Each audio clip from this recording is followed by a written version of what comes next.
네, 추석 연휴에도 서울 지역 선별진료소 25곳은 쉼없이 운영을 이어가고 있습니다. 이번 연휴 기간 전국 540여 곳의 선별진료소와 임시선별검사소에서 진단검사를 받을 수 있습니다.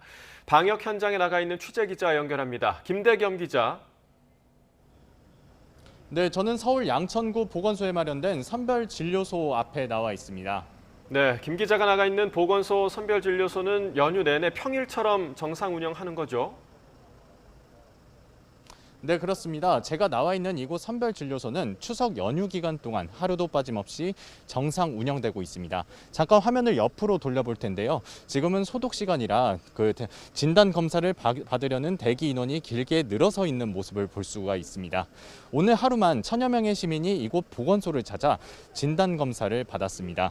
빈틈없는 방역을 위해 보건소 의료진과 역학조사원 등 모두 56명이 연휴를 반납한 채 근무를 이어가고 있습니다. 이곳뿐만 아니라 서울 자치구 보건소에 마련된 선별진료소 25곳은 추석 연휴 닷새 내내 오전 9시부터 오후 6시까지 정상 운영을 하게 됩니다.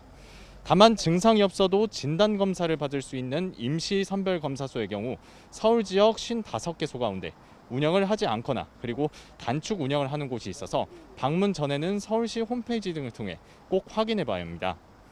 추석 연휴 동안 진단 검사량이 줄었지만 확진자 수는 연일 최고치를 기록하는 등 감염 확산세가 큰 만큼 증상이 없어도 이동 전에는 임시선별검사소를 들러 감염 여부를 확인하는 게 좋습니다. 중대본은 추석 연휴에 전국 830여 선별진료소와 임시선별검사소 가운데 65% 정도, 그러니까 하루 평균 544곳을 지역별 검사 수요와 코로나 상황에 맞춰 탄력적으로 운영할 예정입니다.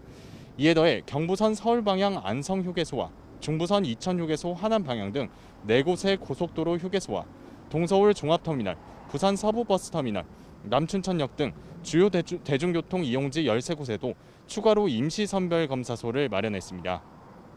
이와 별도로 서울시는 수서역과 남부터미널, 김포공항 등 5곳에 찾아가는 선별진료소를 운영하게 됩니다.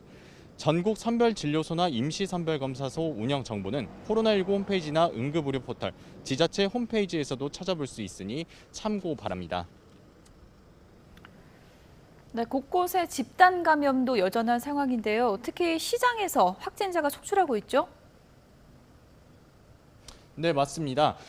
말씀하신 대로 추석 연휴 기간 동안 많이 찾게 되는 시장을 중심으로 한 감염 확산세가 심상치 않습니다.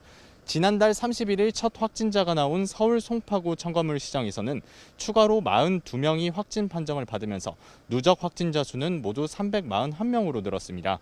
서울 중구 전통시장에서도 전날 25명이 추가로 양성 판정을 받으면서 누적 확진자 수가 61명으로 느는 등 시장 중심의 감염 확산에 비상이 걸렸습니다. 확진 규모가 계속 늘어나는 만큼 시장 방문을 할 때는 마스크 착용과 손소독 등 개인 위생에 특히 신경을 써야 합니다. 지난 11일 첫 확진자가 나온 인천 남동구 의료기관에서는 25명이 추가로 확진 판정을 받으면서 전체 확진자가 56명으로 늘었고, 수원시 건설 현장은 지난 15일 이후 지금까지 모두 12명의 확진자가 나왔습니다. 이 밖에도 경기 안산시 노래방 관련 45명, 서울 노원구 유치원 관련 22명 등 수도권을 중심으로 한 집단 감염은 끊이지 않고 있습니다. 지금까지 서울 양천구 보건소 선별진료소 앞에서 YTN 김대겸입니다.